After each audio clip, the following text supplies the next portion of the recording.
नमस्कार, हिमाचल नामा में आपका स्वागत है, जहां सिर्फ खबर नहीं होगा खबरों का पंचनामा।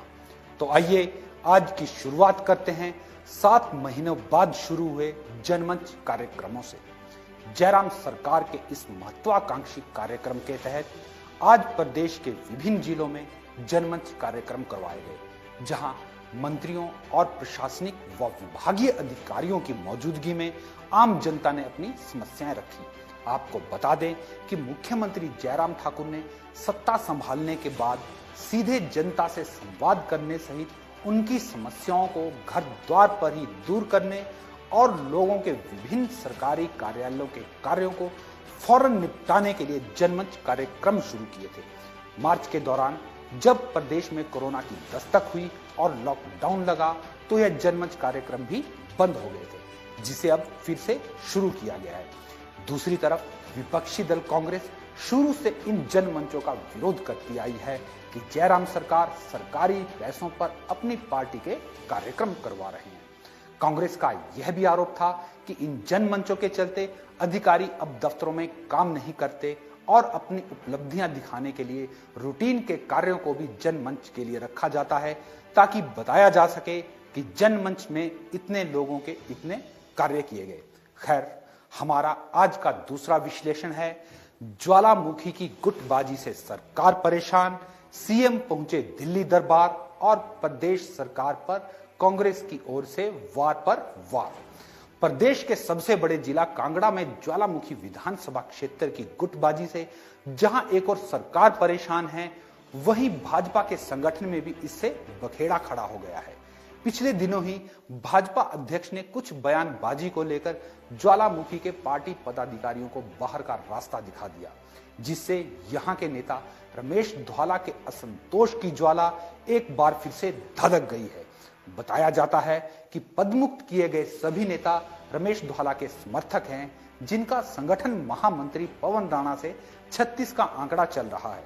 हालांकि धवाला व राणा में खींचतान लंबे समय से चल रही है और इसमें पहले भी मुख्यमंत्री जयराम ठाकुर हस्तक्षेप करके दोनों के बीच मान मनोबल करवा चुके हैं। लेकिन ज्वालामुखी में भाजपा गुटबाजी की चिंगारी थमने का नाम नहीं ले रही है। धवाला का रोष है कि पवन राणा उनके गृह क्षेत्र में राजनीतिक हस्तक्षेप कर रहे हैं और अब तो हद हो गई जब संगठन के मुखिया ने वहां की मंडल कार्यकारिणी ही भंग कर दी। लिहाजा इस मुद्दे को लेकर इस बार भी धवाला मुख्यमंत्री दरबार पहुंचे, लेकिन वहां से भी उन्हें कोई राहत नहीं मिल पाई। इसका सबसे बड़ा कारण कि इस सरकार में संगठन के कुछ पदाधिकारी इतने बड़े हो गए हैं कि वह औरों को कुछ समझ ही नहीं रहे हैं। यही सब कुछ धवाला के मामले में भी हो रहा है, जिनका संग से टांका कुछ फिट नहीं बैठ रहा है और सरकार के नुमाइंदे होकर भी वह सरकार के मुखिया के साथ मुख्य धारा में फिट नहीं बैठ पाए। खैर, ज्वालामुखी की यह ज्वाला किस किस को जलाएगी और इसकी आंच कहां तक जाएगी, यह तो आने वाला समय ही बताएगा।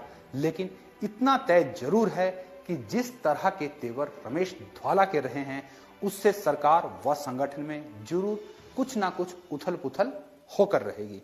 और शायद यही कारण था कि भाजपा के संगठन व सरकार में चल रही खींचतान के चलते बीते दिन ही मुख्यमंत्री को दिल्ली दरबार से बुलावा आया और वह आनन फानन में यहां से चले भी गए।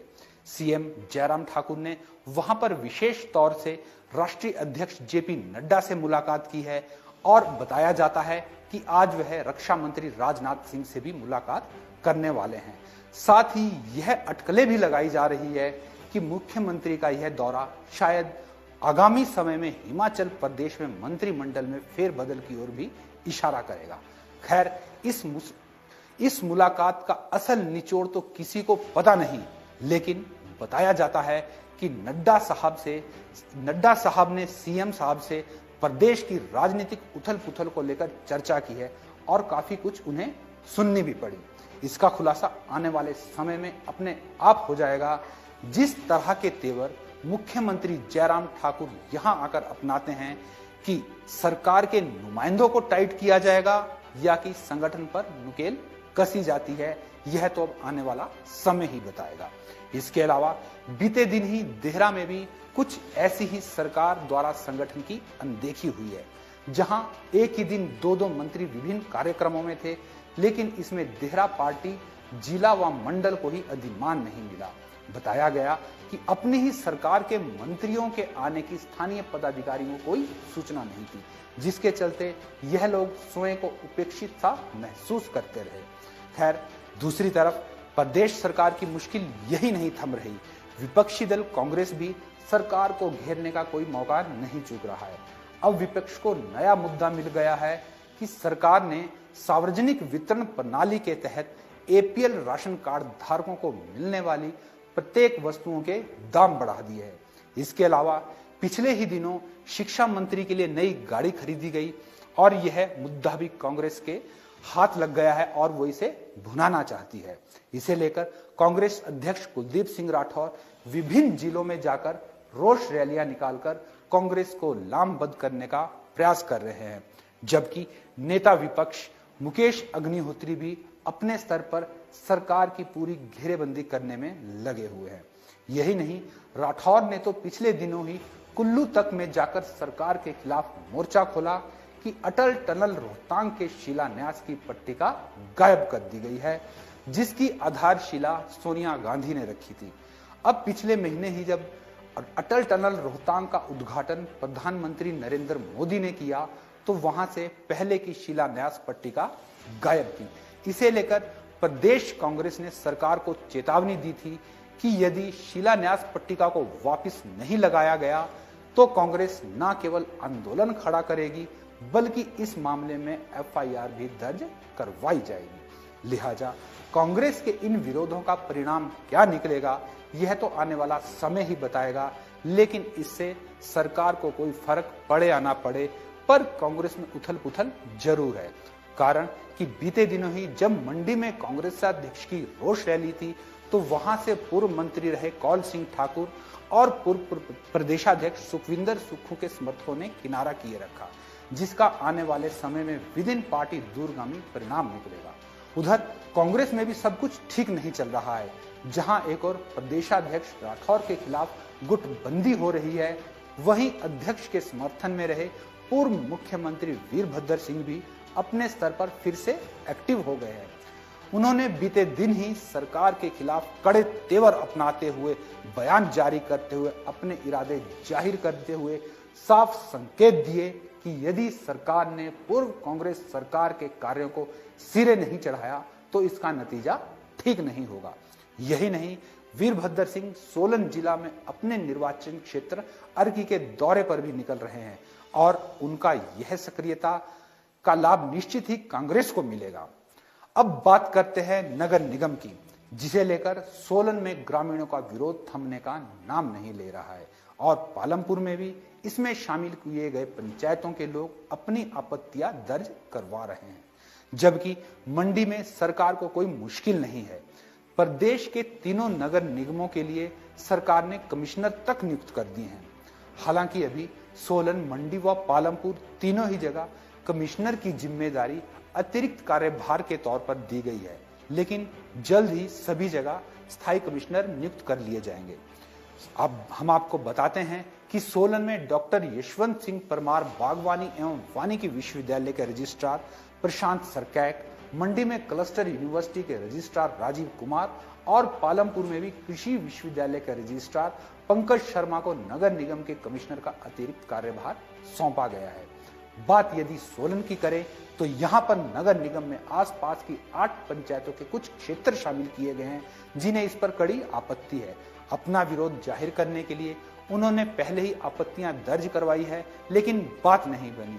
अब ये लोग शहरी विकास मंत्री सुरेश भारद्वाज से भी मिले हैं, लेकिन उनका भी यही कहना था कि नगर निगम में वही इलाके शामिल किए गए जहां का शहरीकरण हो गया है, जबकि हल लगती भूमि को नहीं छेड़ा गया है। इसमें भी सोलन की ग्रामीण संघर्ष समिति को संतोष नहीं है, जिनका कहना है कि वह अपनी पंचायतों की थोड़ी सी भी जमीन नगर निगम के लिए नहीं देना चाहते। अब आगामी नगर निगम व पंचायती राज चुनाव और फिर विधानसभा चुनाव में नए नगर निगमों का यह चिन्ह भाजपा को कितना डेंट मारता है, यह तो समय ही बताएगा। अभी तो सिर्फ विरोध हो रहा है। अंत में हम आपको प्रदेश में कोरोना महामारी के संक्रमण के कहर से अवगत करवाते हैं, जिसकी काली छाया हिमाचल में छंटने का जगह गहराती ही जा रही है। सरकार ने कुछ दिन पहले ही प्रदेश के स्कूलों में 9वीं से लेकर 12वीं तक की नियमित कक्षाएं शुरू की है, जिसमें बच्चों की उपस्थिति तो कम है, लेकिन कोरोना का कहर बढ़ता ही जा रहा है। बीते दिन ही जोगिंदरनगर के स्कूलों में 104 बच्चे संक्रमित पाए गए, जबकि अनेक अध्यापक भी संक्रमण की चपेट में आए हैं। अब यह सरकार के लिए एक और चुनौती है कि किस तरह से स्कूलों में पठन पाठन सुचारू किया जाए, क्योंकि एक तो अभिभावक अपने बच्चों को स्कूल भेजने में रुचि नहीं दिखा रहे, दूसरे संक्रमण का भय उन्हें स्कूल परिसर से और दूर कर रहा है। हालांकि मुख्यमंत्री जयराम ठाकुर स्वयं मामले की गंभीरता समझ रहे हैं और ट्वीट करके आम जनता से सहयोग की अपील भी कर रहे हैं, लेकिन लोगों का डर है कि भागने का नाम नहीं ले रहा है।